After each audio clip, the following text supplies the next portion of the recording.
We can all see that these two colonies look distinctly different from each other. So the trick is finding the terms to describe that. I generally recommend that you use 4 terms to describe your colonies, and they can be from the categories that I've given you on the handout.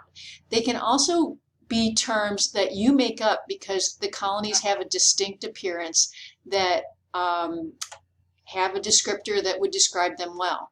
I always use color, and unfortunately these two colonies are kind of the same color, and you might choose to say that color in different terms. I might say they're tan or light amber or something like that, but both of them seem to be about the same color. So that's not a terribly distinctive characteristic, but with the other terms it will give us a general understanding of this colony characteristic.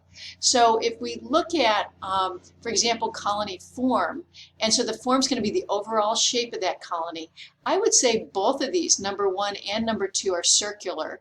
Their margins, that's one distinct difference between these, that the margin in colony 1 is entire. It's very even. You can see that. So that's got an entire margin, whereas number 2 is kind of a little bit wavy. You might use the word serrated, or you might use the word undulate. Lobate is saved more for a colony that's going to have a big wavy margin that's much more distinct than what's here. So I would say colony 2 has a serrated margin or an undulating margin.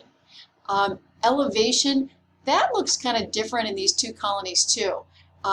Number 1 looks kind of pulvinate to me, although it's kind of hard to see in a picture, easier to see in real life. You might just say it's raised, but one of these two terms would correspond to number 1, whereas number 2 looks like it has kind of a little elevated section in the center, and that's a pretty common colony characteristic.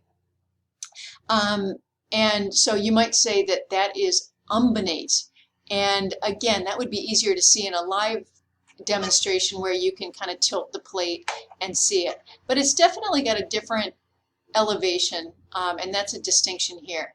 One of the really noticeable things in these two colonies is something that's not in this list, but it's kind of, number 2 looks kind of grainy or or bumpy, whereas number 1 looks very smooth. And so again, those terms will allow you to distinguish between these two colonies. So come up with 4 terms for each, and hopefully it's something similar to what I found.